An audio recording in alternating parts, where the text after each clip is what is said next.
Donc le Code du logement reprend plusieurs mécanismes de lutte contre les logements inoccupés et on trouve la source en 2003, donc il y a un peu plus de 20 ans, avec la création du droit de gestion publique et la possibilité pour les opérateurs immobiliers publics à l'époque de prendre en gestion un logement qui est inoccupé, frappé d'un arrêté d'insalubrité ou d'un arrêté du bourgmestre, de le prendre en gestion pour une période de 9 ans. Donc en 2003, ce mécanisme est introduit dans le Code bruxellois du logement et il va connaître en fait de nombreuses évolutions au cours des 20 dernières années, évolutions qui vont essayer à chaque fois de venir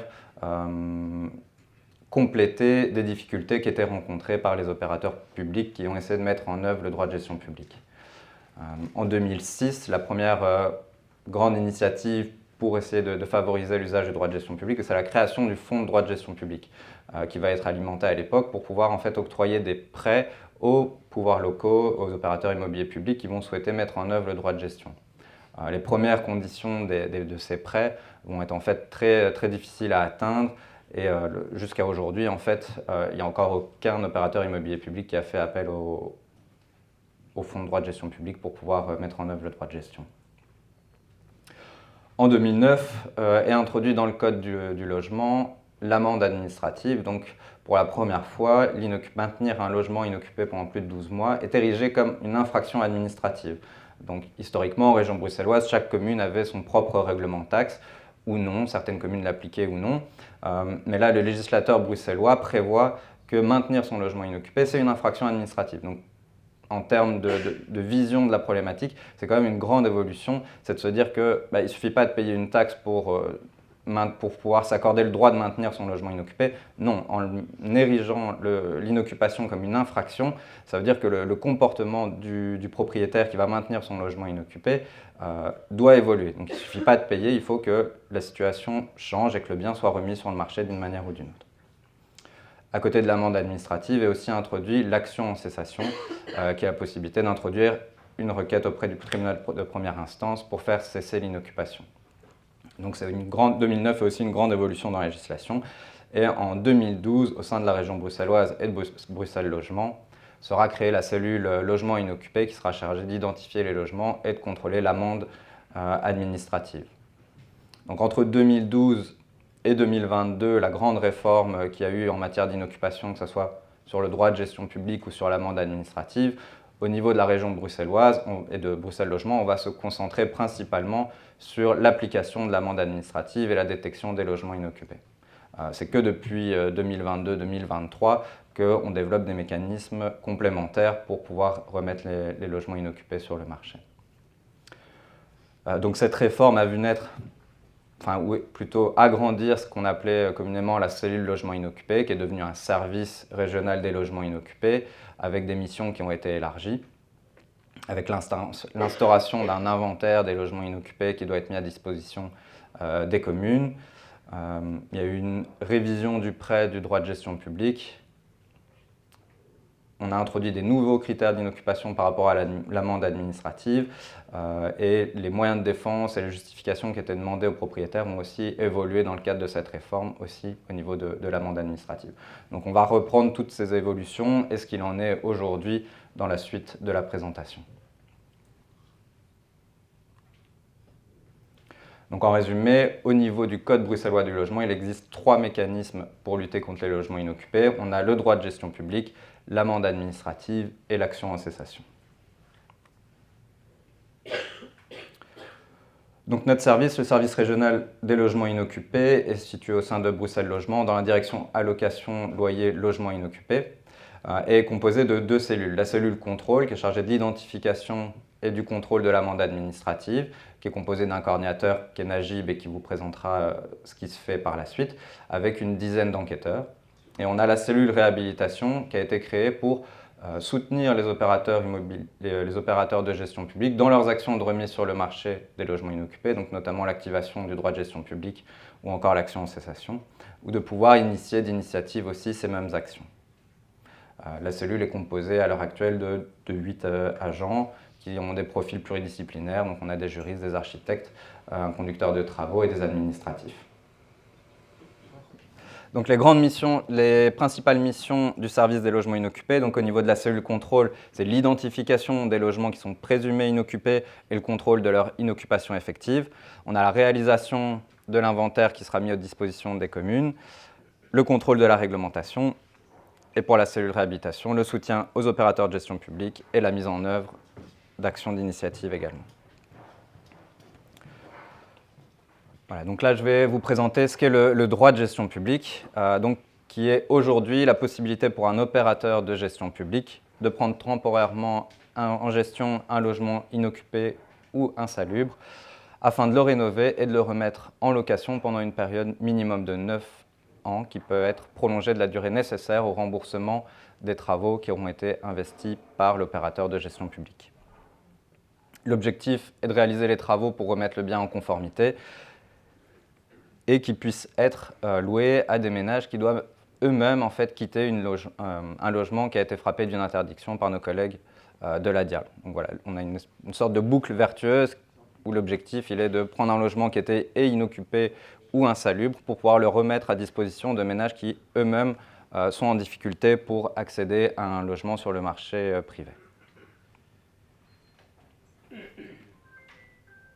Donc, qui sont les opérateurs de gestion publique? Alors, aujourd'hui, on a les 19 communes, les 19 CPS, les régies communales autonomes et la régie foncière régionale également. Historiquement, il y avait toute une série d'opérateurs immobiliers publics qui avaient aussi la compétence de pouvoir prendre en gestion des biens.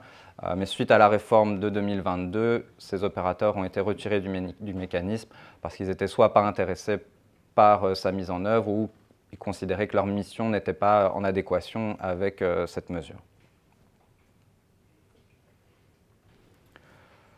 Donc le droit de gestion publique, c'est quand même une procédure administrative qui est assez lourde pour le pouvoir public qui veulent la mettre en œuvre. C'est aussi pour ça qu'on a créé un service pour venir soutenir les pouvoirs locaux dans la mise en œuvre de cette procédure. Donc je vais vous parcourir rapidement tout le chemin qui peut se dérouler dès les premières étapes de la mise en œuvre de la gestion publique jusqu'à une prise en gestion effective d'un bien. Donc la première étape, ça va être d'abord de réaliser une visite du logement.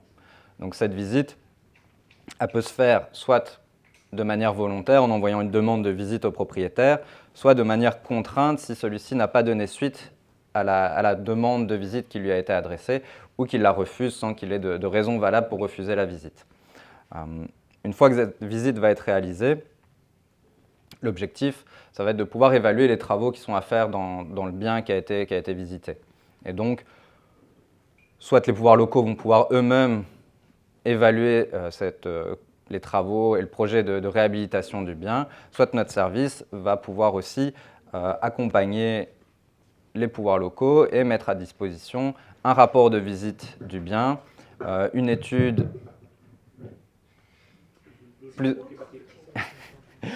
plus ou moins détaillée du projet de réhabilitation, un avant-projet, une budgétisation pour que l'opérateur public qui souhaite se lancer ait toutes les cartes en main et puisse évaluer aussi la durée de prise en gestion qui sera estimée sur base des travaux qui seront prévus. Ça va pouvoir donner lieu, si l'opérateur de gestion publique qui est intéressé par la mise en œuvre du droit de gestion publique, ça va lui permettre de pouvoir envoyer une proposition de prise en gestion au propriétaire du bien. Cette proposition, elle va comprendre un modèle de contrat de prise en gestion publique et elle va s'accompagner aussi d'une explication des travaux qui vont être réalisés dans le bien et de la durée de prise en gestion qui est estimée par rapport à la prise en gestion publique. Il y a deux possibilités, soit le propriétaire, à l'issue du délai qui est de 2 mois, va accepter cette proposition de prise en gestion publique. Donc là, on est sur ce qu'on appelle un droit de gestion publique volontaire et donc va signer un contrat de gestion. On a vu tout à l'heure qu'entre 2003 et 2023, il y a eu beaucoup d'évolutions et il y avait eu très peu en fait, d'effectivité dans la mesure. Et en fait, les seuls droits de gestion publique qui avaient abouti, c'était des droits de gestion publique volontaires. C'était au niveau de Forêt et de Saint-Gilles qui avaient pu prendre en gestion ce bien via la voie volontaire. l'autre voie, qui est la voie contrainte, c'est en cas de refus de la proposition de prise en gestion publique. Là, il peut y avoir aussi plusieurs options. Soit il y a un refus tacite parce que le propriétaire n'a pas répondu, soit il y a un refus sans raison légitime, ou alors il va y avoir un refus avec des raisons légitimes. En cas d'absence de réponse à la proposition de prise en gestion ou de refus de la proposition sans motif légitime, l'opérateur de gestion publique va envoyer une mise en demeure au propriétaire de relouer son logement dans un délai minimum de 2 mois après avoir effectué les travaux nécessaires à sa réhabilitation. En cas de refus pour raison légitime, la procédure va prendre fin et ça veut dire que soit il y a d'autres mesures qui ont été mises en place, une vente du bien, des travaux qui vont être effectués. Voilà. Mais donc, dans ce cas-ci, la procédure va prendre fin. Dans l'autre cas, à l'issue de la mise en demeure qui va être envoyée, il y a 2 solutions de nouveau. Soit le propriétaire a de lui-même remis son bien sur le marché locatif, ou l'a occupé par lui-même, soit le bien n'est toujours pas réoccupé. Et si le bien n'est toujours pas réoccupé, le pouvoir public qui va avoir envoyé la mise en demeure va avoir la possibilité de notifier unilatéralement la gestion publique au propriétaire. Donc là, on est sur un droit de gestion publique contraint. Et donc, vous le voyez, il y a de nombreuses étapes. Il y a d'abord l'envoi d'une demande de visite qui se fait dans le mois de l'envoi de la demande. On a une proposition de prise en gestion où le propriétaire dispose de 2 mois pour réagir. On a ensuite l'envoi d'une mise en demeure avec également minimum 2 mois pour pouvoir réhabiliter le logement et le relouer. On va être sur des périodes qui vont pouvoir être plus ou moins longues en fonction des travaux qui devront être effectués dans le bien. Et donc, on est sur une procédure administrative entre la demande de visite et l'éventuelle notification de la prise en gestion qui peut s'étaler vraiment sur de nombreux mois et qui peut durer au moins 1 année, voire un peu plus dans certaines situations. Donc, c'est suite à la lourdeur administrative de ce processus qu'il y a eu aussi d'autres facilitations qui ont été prévues dans le cadre de la réforme du droit de gestion publique. Et aussi pour offrir davantage de garanties à l'opérateur qui se lance dans ce projet. Il y avait quelques difficultés qui avaient été abordées, dont le fait de se dire, mais tiens, si en cours de gestion publique le bien est vendu, comment l'opérateur qui a investi de l'argent va avoir la garantie de pouvoir récupérer son investissement en cas de vente ou en cas de décès du propriétaire. Mais donc, c'est là où il a été introduit dans le Code du logement l'obligation de d'authentifier la gestion publique et de la transcrire auprès du bureau de sécurité juridique pour la rendre opposable au tiers. Ça veut dire qu'en cas de vente ou de succession, mais donc la personne qui sera le nouveau titulaire des droits réels sur le bien, en fait, récupérera le droit de gestion publique avec l'immeuble qui est visé par la mesure. Il y avait quelques notion qui n'était pas aussi précisée, donc il a été précisé dans le Code du logement que le paiement annuel du précompte immobilier restait à charge du propriétaire pendant toute la durée de la prise en gestion. L'obligation aussi pour l'opérateur de gestion de notifier au service urbanistique la prise en gestion publique et l'introduction d'un droit de préemption sur le bien pendant la durée de la prise en gestion. Donc à partir du moment où le bien a été pris en gestion publique, il y a un droit de préemption qui s'applique pour les opérateurs de gestion publique et la région durant les 9 ans qui suivent la première occupation dans les lieux. Ça, c'était les grandes modifications au niveau de la législation. Il a aussi été précisé des conditions de reprise anticipée. Donc tout à l'heure, j'ai parlé qu'il y avait 2-3 projets qui avaient abouti à des prises en gestion volontaires. Les prises en gestion forcées qui avaient été tentées pendant les 20 premières années de la mesure. En fait, il n'y en a qu'une qui avait abouti plus ou moins. C'était une action menée par la ville de Bruxelles où, en fait, ils avaient fait la demande de visite, envoyé la proposition, notifié la prise en gestion au propriétaire. Pendant toute cette procédure-là, je crois qu'il y a des collègues de la ville de Bruxelles, ils pourront éventuellement compléter par la suite, mais il y avait eu des frais qui avaient été consentis pour pouvoir faire des études. Je pense que le permis avait été introduit ou allait être introduit, et le propriétaire avait repris son bien à ce moment-là, avant qu'il y ait une première occupation dans le bien. Donc en fait, les pouvoirs publics avaient pris un temps assez important, avaient investi des moyens humains pour mener à bien une opération. sans en fait avoir un résultat final qui puisse en ressortir. Et donc c'est sur base notamment de cette expérience-là qu'a été aussi introduit que la reprise anticipée ne peut être demandée maintenant par le propriétaire qu'à la suite d'une première occupation dans le bien. Ça veut dire que si les pouvoirs publics qui se lancent dans l'opération de droit de gestion publique arrivent jusqu'à la signature d'un contrat de gestion ou à la notification de la prise en gestion, les pouvoirs publics sont assurés de pouvoir reloger des ménages en difficulté dans le logement qui fait l'objet de la prise en gestion publique. Et donc ça veut dire que les travaux seront mis en œuvre et que ces ménages bénéficieront de ce logement. Ça, c'est la première grande mesure par rapport à la reprise anticipée. Et puis, il y a eu aussi une réglementation des loyers en cas de reprise anticipée qui a été introduite. L'objectif du législateur, c'était d'éviter les effets d'aubaine sur la mise en œuvre du droit de gestion publique et de se dire, mais en fait, c'est pas si mal, les pouvoirs publics, ils vont rénover mon bien, ils vont le remettre en location, et puis moi, j'ai pas envie de m'en occuper, et il va gagner de la valeur pendant ses premières années d'occupation. Et donc moi, je vais le reprendre quand ça m'arrange, pour après pouvoir éventuellement le relouer à des tarifs plus élevés. Voilà. Pour éviter ce type d'effet d'aubaine, il y a une réglementation des loyers qui a été introduite, ce qui veut dire qu'à partir de la première occupation dans le bien, il y a pendant 9 ans, en cas de reprise anticipée, le propriétaire en fait, doit respecter les loyers qui étaient déjà en place par rapport au premier locataire. Et donc, c'est-à-dire qu'il doit respecter la grille AIS des ménages qui sont dans les conditions d'accès au logement social. Voilà, il y a tous des mécanismes de contrôle et de sanctions aussi qui sont prévus en cas de non-respect de cette disposition. Alors, d'un point de vue plus réglementaire, il y a aussi la création d'un nouvel arrêté d'exécution par rapport au droit de gestion publique, pour notamment préciser ce qui sont les frais qui devront être remboursés aussi ou qui vont venir permettre de calculer la durée de prise en gestion du bien.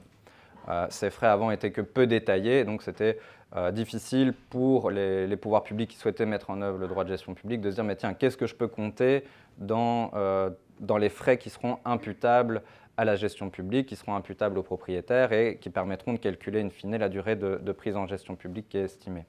Donc il y a eu on est venu préciser ces frais et ajouter aussi les frais liés à la gestion publique, donc les frais qui vont venir s'ajouter en cours de gestion. Et la grande modification aussi pour pouvoir soutenir les pouvoirs publics, ça a été d'adapter le montant du prêt. Je vous ai dit 2006, création du fonds, aucun appel à ce fonds. En fait, il fallait que les travaux à l'époque n'excèdent pas 50 000 € par logement et le prêt ne pouvait pas couvrir plus de 75 ou 90% de ces travaux. Donc pour des logements qui sont inoccupés ou qui sont insalubres, autant vous dire qu'en fait, c'était des prêts qui étaient totalement inatteignables et inapplicables. Donc aujourd'hui, le prêt a été calculé sur un prix au mètre carré. C'est inspiré de ce qui se fait des montants qui sont repris en politique de la ville pour les travaux légers. Donc le plafond du prêt a été relevé. Je pense que maintenant, avec les indexations, on est autour de 1 200 et quelques euros par mètre carré brut rénové hors TVA. Donc, sur un immeuble ou un appartement de 100 mètres carrés, avant, on avait un prêt qui allait ne pas pouvoir excéder 45 000 €. Maintenant, il pourrait s'élever à 120 000 €. Ce prêt qui est accordé par la région, il doit être remboursé mensuellement par les pouvoirs publics et il est accordé avec un prêt à taux zéro. Donc ça veut dire qu'il n'y a pas d'intérêt sur ce prêt. L'objectif est vraiment de pouvoir fournir un soutien financier le plus large possible et qui soit le plus neutre possible aussi pour les pouvoirs publics qui mettent en œuvre le droit de gestion publique. Actuellement, on travaille ici également à la finalisation d'un accord cadre de marché de travaux au niveau de Bruxelles Logement. L'objectif est, en plus du soutien financier par le prêt, de pouvoir offrir aussi un soutien en matière d'accès à un marché de travaux pour pouvoir aussi faire accélérer le processus. On a vu que la procédure va durer plusieurs mois, voire plus d'une année. Si au moment de l'effectivité de la prise en gestion publique, il faut encore compter de nombreux mois pour pouvoir rédiger un cahier des charges, publier un appel d'offres, analyser les offres, mais on perd encore de nombreux mois par rapport à la mise en œuvre du droit de gestion publique. Là, dans les semaines qui viennent, on pourra attribuer à certaines entreprises un marché où en fait Bruxelles Logement est centrale d'achat, et donc chaque opérateur de gestion publique pourra être partie prenante de la centrale et donc passer des commandes directement auprès de cette centrale-là en tant que pouvoir adjudicateur bénéficiaire, et donc ainsi éviter aussi de devoir publier de son côté des appels d'offres, et ce qui permettra de gagner du temps et d'avoir des travaux qui pourront démarrer beaucoup plus rapidement en cas de prise en gestion publique.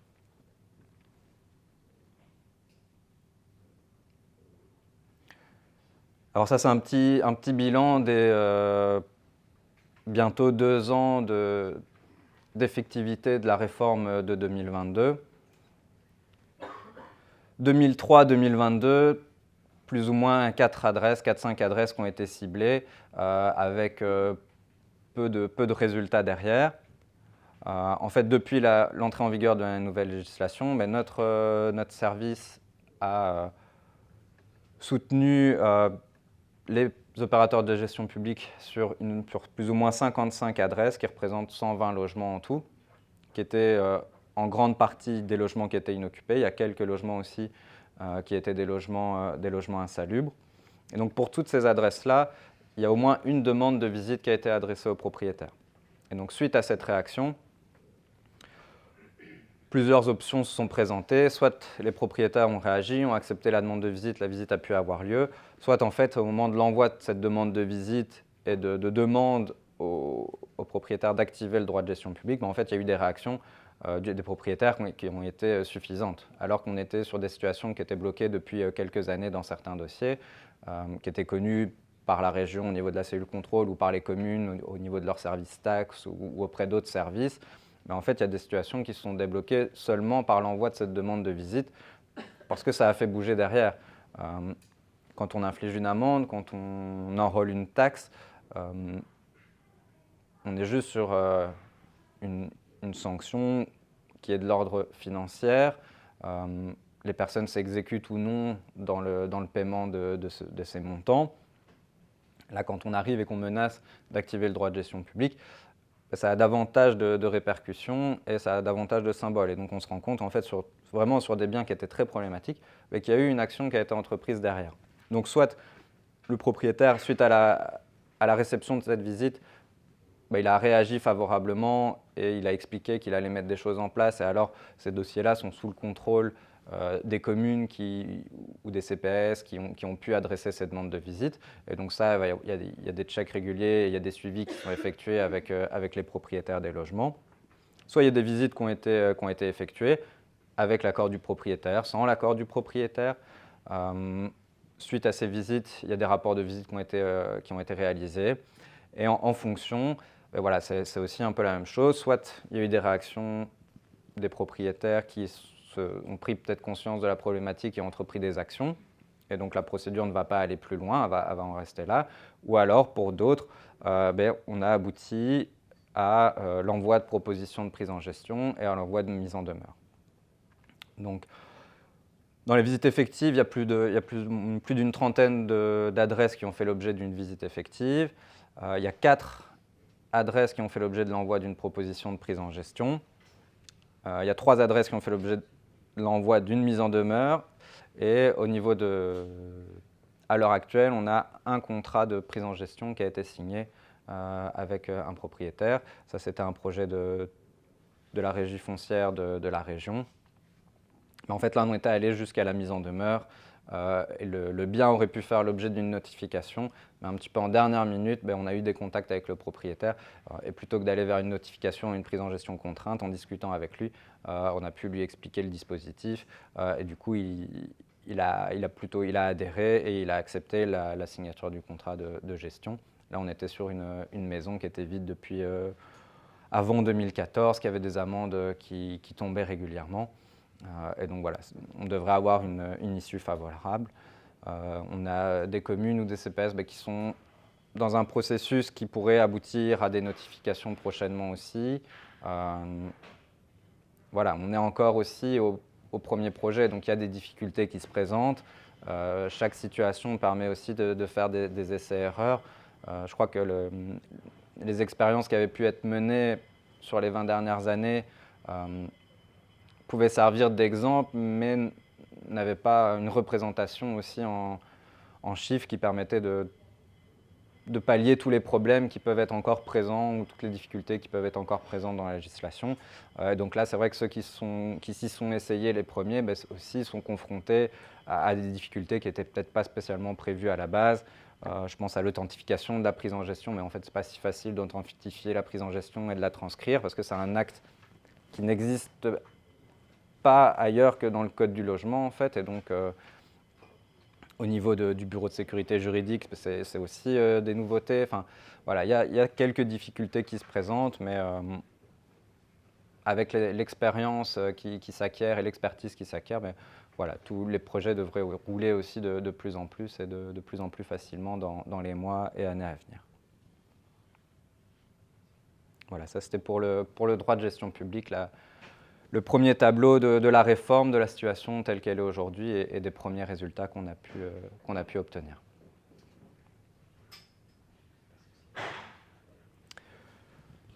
Le deuxième grand mécanisme qui est prévu dans le Code du logement, c'est l'action en cessation. Donc ça, c'est la possibilité pour des autorités administratives ou des associations qui ont pour objet la défense du droit au logement dans leur statut de pouvoir introduire une action devant le président du tribunal de première instance pour demander la cessation de l'inoccupation. C'est une procédure qui en fait n'est pas très compliquée, mais qui, pareil, depuis 2009, a été menée par le RBDH à une reprise, qui a été menée par quelques communes aussi, mais c'est des actions qui sont restées assez ponctuelles aussi. Parce que la difficulté, c'est qu'il faut prendre un cabinet d'avocats, il faut pouvoir financer les frais de justice et le suivi de cette procédure-là. Au niveau de la région bruxelloise, on n'avait jamais activé ce mécanisme-là, on n'avait pas les ressources en interne, ni les compétences pour. Grâce à l'élargissement des missions qui ont pu être faites et la présence de juristes dans nos équipes au niveau des inoccupés, on a pu monter des dossiers et introduire aussi des premières actions auprès du tribunal de première instance. Donc, en pratique, au niveau de la région, quand on monte un dossier, on analyse les situations qui sont les plus problématiques. L'idée n'est pas d'introduire une action sur une situation dont on sait qu'il y a des évolutions qui vont arriver à court terme, mais vraiment de pouvoir cibler des adresses qui sont particulièrement problématiques, qui vont être peut-être plus difficile à cibler que dans le cadre d'un droit de gestion publique, des logements qui sont dans un très très très mauvais état ou des appartements qui sont situés dans des blocs d'immeubles mais prendre en gestion publique un appartement pour des pouvoirs publics, c'est assez difficile. Et donc voilà, on va essayer de cibler des adresses qui ne rentrent pas dans les cases du droit de gestion publique pour essayer d'introduire des actions auprès du tribunal de première instance. Dans ce cas-là, l'avocat qui va nous défendre dans ces dossiers-là va d'abord envoyer une mise en demeure au propriétaire de réagir pendant le mois par rapport à l'inoccupation du bien. Et en fonction des réponses qui vont être obtenues, notre avocat pourra introduire une requête auprès du tribunal de première instance. Et donc là, ça va être un conflit qui va se régler par voie judiciaire où le propriétaire aura la possibilité de se défendre auprès du tribunal de première instance ou de ne pas se défendre. Par exemple, dans les deux premiers dossiers où on a obtenu des ordonnances qui condamnaient le propriétaire à des astreintes en l'absence de réoccupation du bien dans le délai qui avait été fixé par le tribunal, en fait, il ne s'était pas manifesté en justice. Il n'y a pas eu d'échange de plaidoirie ou de conclusions qui ont été faites entre les parties. Dans les autres situations et pour les autres projets qui sont en cours, il y a globalement eu des réactions et donc là, c'est tout le travail d'analyse et de rédaction des requêtes qui va être en cours.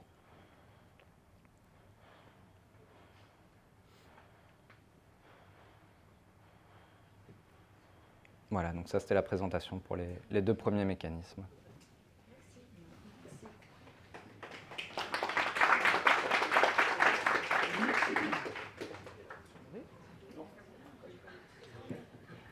Goedemorgen.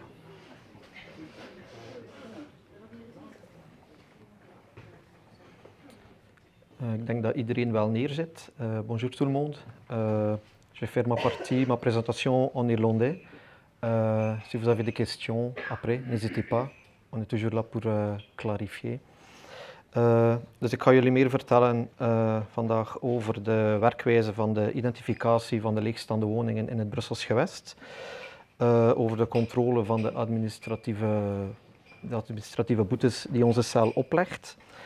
En afsluitend doe ik met een klein stukje over de onbeheerde nalatenschappen, waarvoor wij ook een procedure hebben opgestart.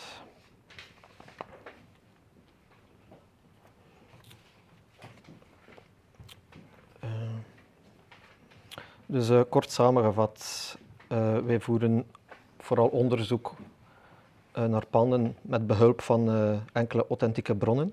Die zien jullie hier samengevat op deze dia. Dus het Nationaal Register, logischerwijs zien we daar of er mensen gedomicileerd staan, ja of nee. Het kadaster, natuurlijk om de eigenaar te kunnen bepalen van het vermoedelijk leegstaand pand. We krijgen ook de gegevens van Vivaqua en Hydrobru, Vivaqua en Sibelga. We hebben natuurlijk nog, dit is iets dat nog dat in het project is eigenlijk, en dat is mijn excuses hoor. Dus of de huurcontracten geregistreerd zijn, dus dat is MyRent, maar dat zit eigenlijk nog in de pijpleiding, dus dat is eigenlijk nog niet operationeel voorlopig. We hebben ook een protocol opgesteld met Brussel Economie en Werkgelegenheid. Dus het gaat dan vooral over de toeristische logies. Ik denk dat iedereen wel weet dat Airbnb een groot thema is geworden. Ook in de strijd tegen leegstand hebben we er effectief wel veel mee te maken. En dan is er ook nog de database van ondernemingen om te zien of dat er ondernemingen een sociale zetel hebben op een bepaald adres. Dus op basis van deze authentieke bronnen kunnen wij bepalen of een pand vermoedelijk leeg staat, ja of nee. Al deze authentieke bronnen die zijn ook samengevat in de studie die is uitgevoerd door de VUB, maar daar komen we in de volgende slide verder op terug. De gemeentes en de erkende verenigingen die zijn ook bevoegd om klacht in te dienen bij onze cel. Wat ik er altijd graag bij zet, aangezien hier veel mensen aanwezig zijn van de gemeentes. Als jullie een klacht indienen, we hebben enkele hele goede studenten die ons een heel goed dossier doorgeven. Maar we moeten sowieso altijd terugkomen bij de gemeentes om de historiek van bewoning te zien. We hebben er spijtig genoeg geen toegang toe. En de stedenbouwkundige inlichtingen. Sommige gemeentes hebben dat heel goed ingevuld in het regionaal platform Nova, maar geregeld moeten we toch terug om het effectief aantal woningen en de bestemming van een woning na te vragen bij de gemeente. Dus bij een klacht, hoe completer het dossier, hoe beter ook voor ons, want sommige info hebben wij helaas nog altijd geen toegang toe. Een heel goed aspect van ons werk blijft natuurlijk het terreinwerk. Ik denk het grootste deel van onze dossiers is gewoon de leegstand die wij opmerken als de agenten van het team op de baan zijn. Dus ze zijn op weg naar een bezoek en de straat daarnaast zien ze een leegstaand pand. Dus ze hebben de bevoegdheid om een dossier zelf op te stellen op eigen initiatief. En ook natuurlijk is er een samenwerking met onze collega's van de gewestelijke huisvestingsinspectie, die ons ook lijsten doorgeven met panden waarvoor zij een huurverbod hebben opgelegd.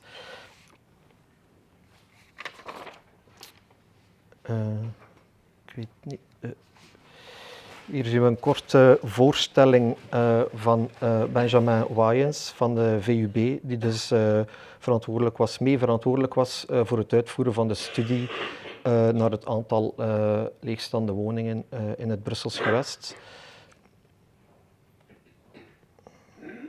À Bruxelles, maintenir un logement inoccupé pendant plus de 12 mois d'affilée est illégal.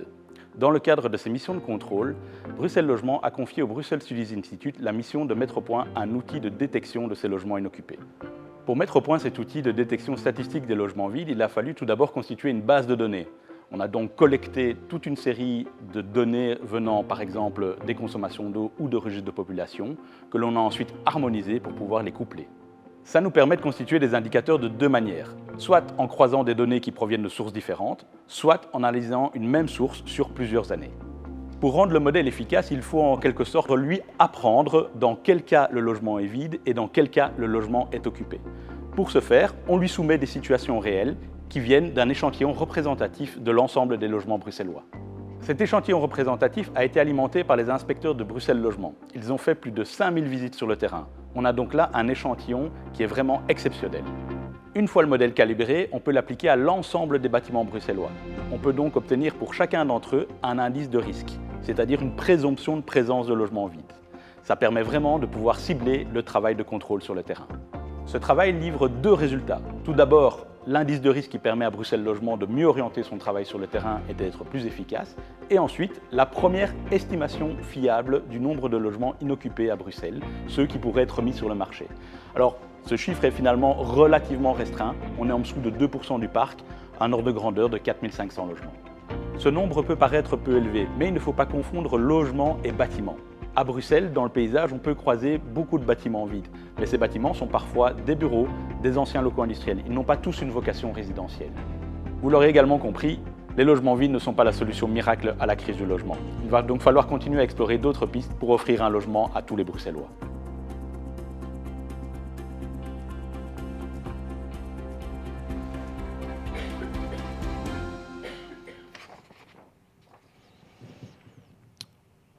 Dus deze studie was voor ons heel interessant, ook vooral de conclusie dat de leegstand eigenlijk lager lijkt als initieel gedacht. Ik denk dat iedereen dat met deze materie bezig was,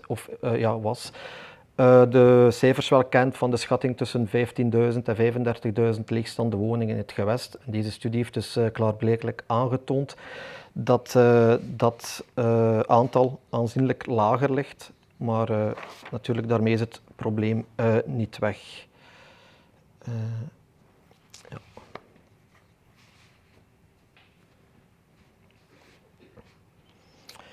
Ja. Sinds de hervorming van de Brusselse huisvestingscode eind 2022 is het gewest, dus de gewestelijke cel voor leegstaande woningen, ook verantwoordelijk voor het opmaken van een inventaris die ter beschikking wordt gesteld van de gemeentes. Het doel daarvan is om de gemeentes te informeren over de panden waarvoor zij eigenlijk een actie kunnen opzetten om de leegstand eigenlijk te beëindigen. Die inventaris die wordt op papier jaarlijks geüpdate. Maar in de praktijk doen we dat om de 3 maanden. Dus die cijfers die zijn relatief actueel. In die gegevens staat uiteraard het adres van het geviseerde pand, het aantal woningen, naam, familienaam en rijksregisternummer van de eigenaars of eigenlijk de houders van het zakelijk recht. Dus zowel naakte eigendom als vruchtgebruik, al die personen zijn opgenomen in deze lijst. Een heel belangrijke nuance met betrekking tot deze lijst is dat in die lijst ook de panden zijn opgenomen die effectief leeg staan, maar waarvoor de leegstand gerechtvaardigd is. Dus dat is al zo in de code opgenomen. Want we krijgen soms de vraag van de gemeente, ja, maar de werken zijn bezig. Ja, effectief, maar de code zegt dat wij die panden wel degelijk moeten opnemen in die lijst. Dus heel belangrijk om te zeggen, om te vermelden. Ik denk dat iedereen ondertussen al de definitie kent van een leegstaande woning. Dus een woning die niet bewoond is gedurende 12 maanden. Of het pand dat niet gebruikt is volgens de wettelijke bestemming. Denk hierbij vooral aan panden, woningen boven winkelpanden, die gebruikt worden als stockage of als atelier. Maar ook bureaus, wat we veel zien zijn advocatenkantoren die zich vestigen in een pand dat bestemd is voor huisvesting. Indien daar de nodige toestemmingen niet voor zijn gegeven of geen bouwvergunning verleend om die bestemming te veranderen, wordt dat gezien als een inbreuk.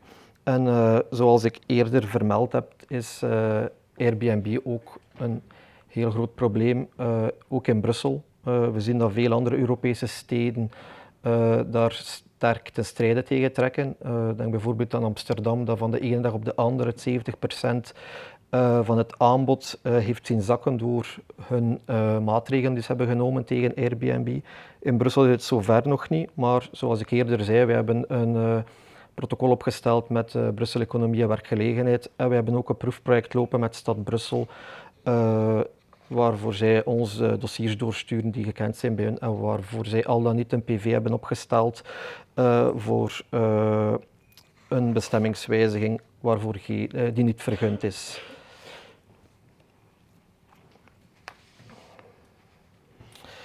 In de hervorming van de code was tevens ook opgenomen. Vroeger hadden we 4 criteria voor leegstand, nu zijn dat er 7 geworden. Daar ga ik straks verder op in. Heel belangrijk is dat we de improductiviteit hebben laten vallen. Dus dat was een aanvraag dat je kon doen bij de FOD Financiën. Indien je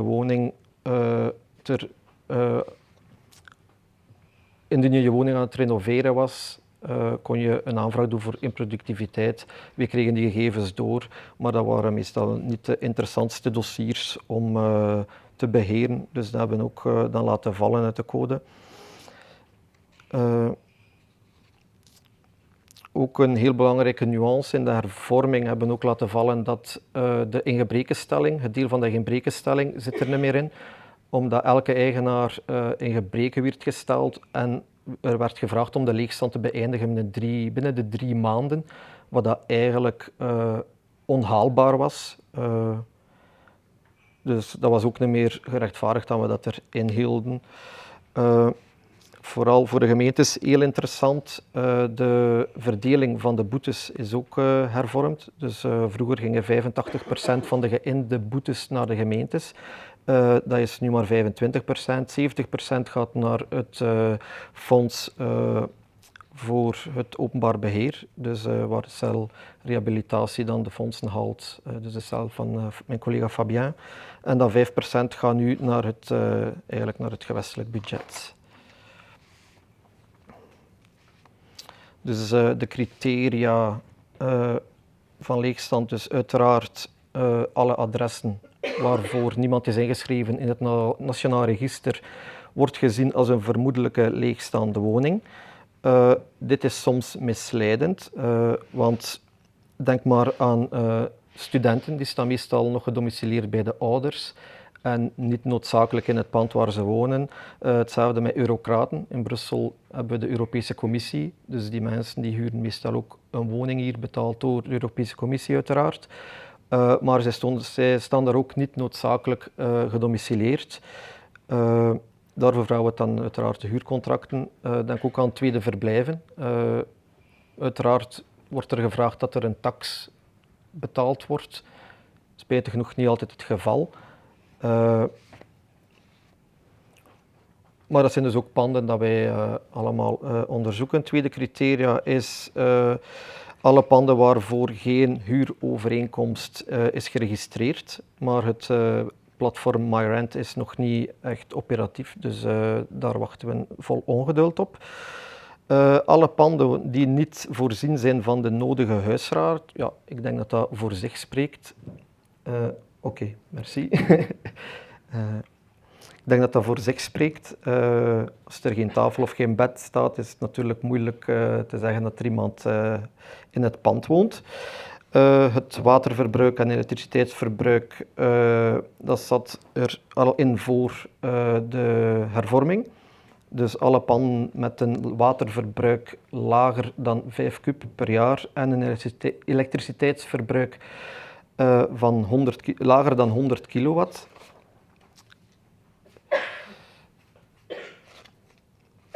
Dan, zoals ook al eerder vermeld, alle panden waarvoor onze collega's van de gewestelijke huisvestingsinspectie een huurverbod hebben opgelegd. Hetzelfde met alle panden.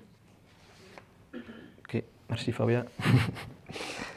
Alle panden die onbewoond zijn verklaard. Dus ook van zodra dat die 12 maanden leegstand vormt, dat ook een vermoedelijk leegstaande woning. En dan, zoals ook al vermeld in het fragmentje over Airbnb, dus alle panden waarvoor een stedenbouwkundige inbreuk is vastgesteld, dus een bestemmingswijziging zonder toestemming.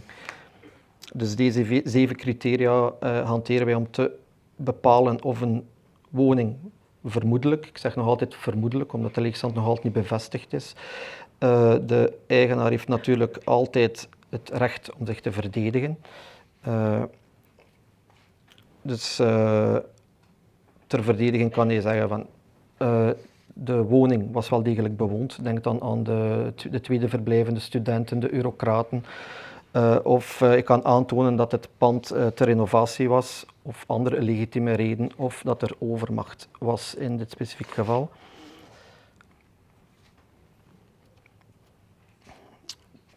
De verdedigingsmechanismen zijn ook beter uitgewerkt sinds de hervorming.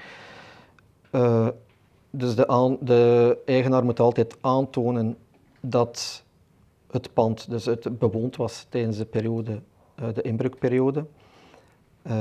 Of dat de leegstand was gerechtvaardigd door legitieme reden of door overmacht. Die bewijsstukken die worden bij elk dossier gevraagd, die worden door onze agenten geanalyseerd. En ook heel belangrijk is dat het toch allemaal net iets duidelijker is sinds de hervorming ook. Ik denk nu aan een dossier dat we nooit hebben behandeld, dat de eigenaar zei van ja, maar ik ben aan het renoveren, maar dat was al zo sinds 1992. Dus daarmee hebben we ook opgenomen dat als er werken worden uitgevoerd, dat de werken dat op een daadwerkelijke en ononderbroken en ijverige manier worden uitgevoerd. Dus de badkamertegels doen en het jaar erachter de vloer doen, dat wordt spijtig genoeg niet meer aanvaard. Dus daar gaan we ook wel heel streng tegen optreden en dat is ook zo argumenteren als de boete wordt bevestigd. Als er werkzaamheden zijn gepland, vragen we hier ook alle documentatie daarover. En dezelfde criteria, dus op een effectieve en ijverige manier moeten de werken gepland staan en later uitgevoerd worden. Indien na analyse blijkt dat de leegstand toch niet rechtvaardigd is, gaan wij een boete opleggen. Dus ik denk dat onze berekening al redelijk bekend is. Dus voor een eengezinswoning met een gevelbreedte van 4 meter vermenigvuldigen wij dat met €500 maal het aantal niveaus, maal het aantal jaar leegstand en dan maal de index. De index is nog steeds 1, die is nog nooit niet aangepast geweest. Dus dit wil zeggen dat dat voor een eengezinswoning toch al een aanzienlijk bedrag is. Dus €6.000. Ook belangrijk te nuanceren, het eerste jaar is dat niet retroactief. Dus het begint van de eerste vaststelling van de celcontrole. Excuseer. Natuurlijk, het tweede jaar is wel maal 2, maal 3, maal 4. En spijtig genoeg zien we dat we als sommige dossiers toch al maal 8 zitten. Dus die boetes die lopen heel snel, heel hoog op. Hier zien we de cijfers van de celcontrole van 2022 en 2023. De stijging is ook te verklaren door de versterking van de cel. Dus de staatssecretaris voor huisvesting heeft toch wel ingezet om onze cel te versterken. En dan ook mede met de oprichting van de cel rehabilitatie. Dus bijna 4000 onderzoeken uitgevoerd in 2023. En het resultaat daarvan is toch wel als we de 25 en de 33% van vermoeden tot inbreuk en de stand-by, zitten we toch aan een 58% leegstaande woningen van de uitgevoerde onderzoeken in 2023. Zoals eerder aangehaald, er is altijd een jaarlijkse controle, dus als de leegstand is gerechtvaardigd voor 1 jaar, komen wij natuurlijk na 12 maanden terug om te kijken of die werken effectief verder zijn uitgevoerd, ja of nee. Dus een dossier wordt pas afgesloten bij ons zodra het pand terug bewoond is. Dus daarom ook het verschil tussen de 1780 nieuwe dossiers en de bijna 4000 uitgevoerde onderzoeken, dat we natuurlijk altijd zitten met de dossiers die terugkomen van het jaar voordien. Of de dossiers die in stand-by zijn gezet, komen natuurlijk ook terug.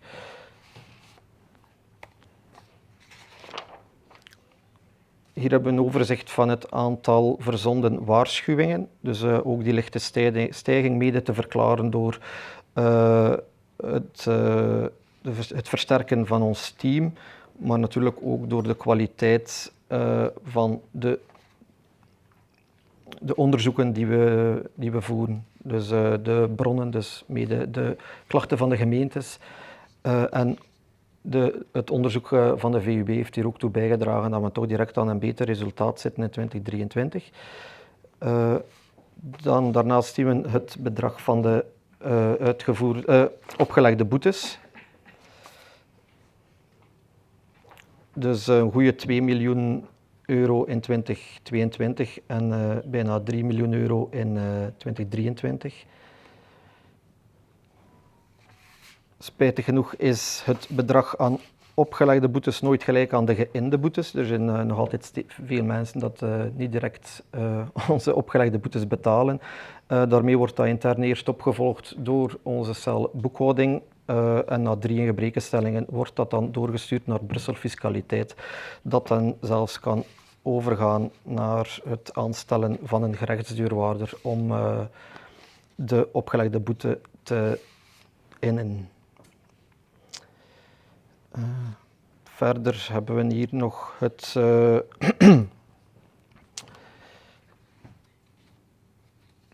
dus een overzichtje van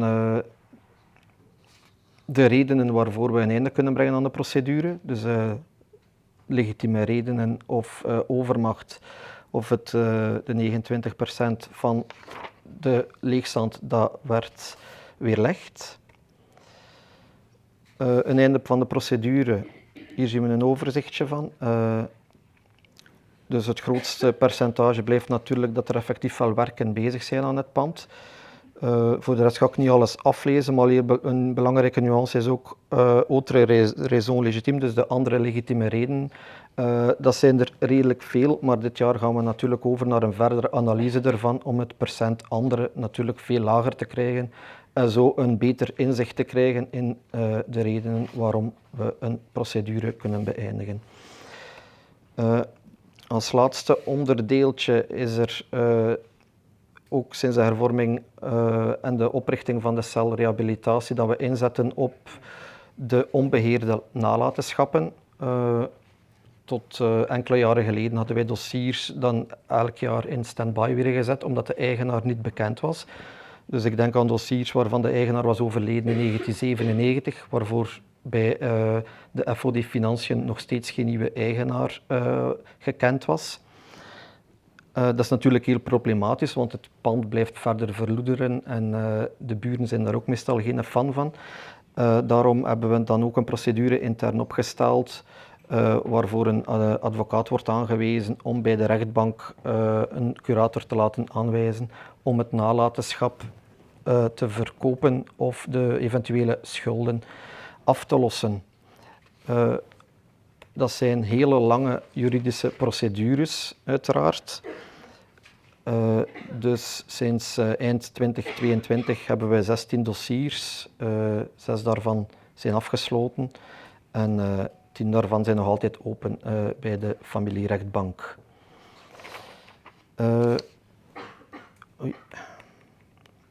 Ja.